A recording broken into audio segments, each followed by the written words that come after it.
Okay mga kaibigan, at tayo kukuha ng tanglad. Ayan, ayan. Kukuha ako ng tanglad na panglaga. Marami itong puno ko. Ayan pa isa. Ayan, pinagkunan ko tumubuli. Ayan yung pinukunan ko ngayon. Ayan, nakakuha ako ng ilang piraso na tanglad. Ayan, pinukuha ko, baka madami na. Pwede na. O isang lagaan na to. Mga 3 days bago ko siya palitan. Ayan, tanglad ko pa yan. Ito, yun ang aking mga tanglad.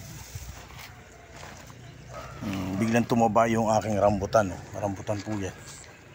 Yan. Yan mga tanglad ko yan. Uy, nadugo. Yan. Ay, wag na. Bawal. Yan. Kukuha tayo ng dahon ng saglit. At ikot na ako. Ito. Yan o. Pili ka dyan tinang ano. Talbos. Meron pa dito na konti o. Medyo hindi kasi ako nakatanim ngayon ng talbos.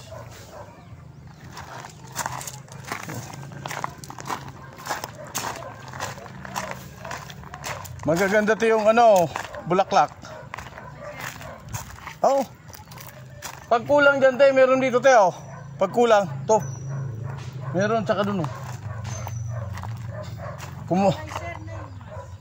Talbos? Ayun. Meron pa dyan paunti. Natabunan ko kasi yun dyan. Natakot ako may mga ano, daga. Ayan tayo, pili ka magpili. Mga, yan o. Galak pa tayo sa oo. Kuha lang ako ng dahon ng bayabas. Bayabas naman. Nilalaga ko te. Ayan ito yung mga akin dahon bayabas. Ay naku, sayang. Hindi ko pinansin. Te, hindi ko pinansin. Ay, sayang. Ayan. Ay, dako lang pa, sir. Kinain ng anong tawag ang kumain nito, paniki. Buwang paniki. Hindi na pwedeng kainin to kasi ang ayan oh. Ayaw ba din, sir? Ha? Pwede makanan? Hindi na siguro te kasi may laway na nila. Baka tayo may rabies ang laway niyan te. Okay, awan. Sayang. Sayang no. Baka bumunga yun, mahirap na, baka tayo marabis. Hindi marabis ang ano tayo, yung ibon na paniki. May rabis yan. Malakas na rabis, oo. Ito, manguwala ako ng dahon ng bayabas. Ayan. Hinahalo ko to sa tanglad. Ginagawa ko siyang parang pinakang kape ko. Pang normal ng acid. Yan. Halikat mamitas tayo ng dahon ng bayabas, hindi bunga. Kasi yung bunga, wala na. Ang laki. Ang laki ng dahon ng bunga ng bayabas na wala. Ayan o. Marami yan tayo, dagdagan mo lang. Oo. Ayan, bayabas naman ang kinukuha ko. Ilalaga ko mamayang gabi. Ito na yung iniinom ko, parang tea sa umaga.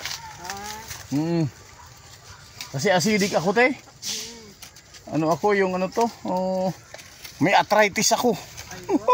Ayo. Ay, sa tagas na sir. Grabe, pag yung arthritis ko namaga, ay laki. Nananakit. Marami yan tayo ng bunga. Kunin mo na lahat. Kasi malalaglag na rin yan. Bukas wala na. Oo. Kung talbos te, yan o, madami pa o. Yes, sir. Kuha ka lang ha. At ako'y mangunguha naman ng ibang dahon. Yan yung mga tanglad ko. Yan o, laki o. Yan. Yung dalawang yun, tanglad din yun. Yan, at mangunguha naman ako ng dahon ng avocado. Yan yung iniipo natin. Avocado. Lahat po yan ay tanim ko. Yan. Tapos Last na kukunin natin yung luya. May luyang dilaw. Ay ano, luyang violet. Yan o. Yan po ay dito sa dahon ng avocado. Ito yung mga pinaghalo-halo ko. Hindi ko na hinaluan ng dahon ng guyabano. Mahaluan nga muli. O ito, guyabano yan o. Mabawasan ko nga ito ng dahon. Kasi madami na o. O.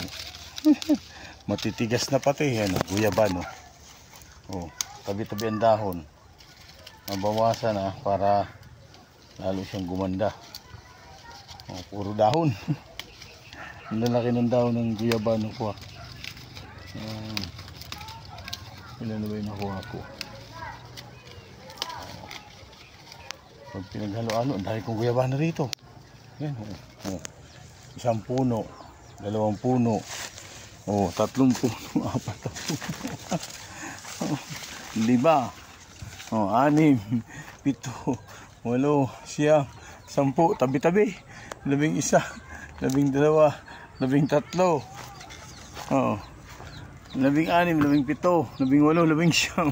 Nasa 20 piraso siguro to na aking bunga ng ano to? Avocado. Ayan, avocado, bagong tanim natin yan na transfer. Okay naman pag tabi-tabihin. Uso na ngayon yung sa isang lugar 3 puno, 5 avocado, 3 avocado. Yun yung ilalagay nila. At dito manguha tayo ng luya. Alam mo, kahit patak-patak tong luya ko, yan o, may mga laman sa loob yan. Mga tapon lang po yan. At yan po ay napapakinabangan. Tingnan niyo po ito. Nawala na yung balat niya. Ayan. Nawala yung balat niya, kaya ito kukunin natin tong laman o. Diba? Ito ay luyang ano to? Ito yung luyang dilaw. Ito naman kukunin ko isang luya. Ito ay luyang violet. Yan, ay iba to. Malaki to, marami tong puno na to. Yan. Ngayon taglagas siya. Yan o. Lagas ngayon ng itong luya na to. Yan o. Mukhang madami na, tama na siguro. Yan, isa pa yan. Malaki yan, isang kumpul. Yan yung mga hinahalo ko sa inumin. Ay kung misa naman, puro malunggay ang kinukuha ko. Yan. Okay, at yan, nakakumpleto na tayo ng ilalaga. Yun. Ayan. Okay. Ayan yung aking mga nakuhang ilalaga. Halo-halo yan. Okay, bye-bye.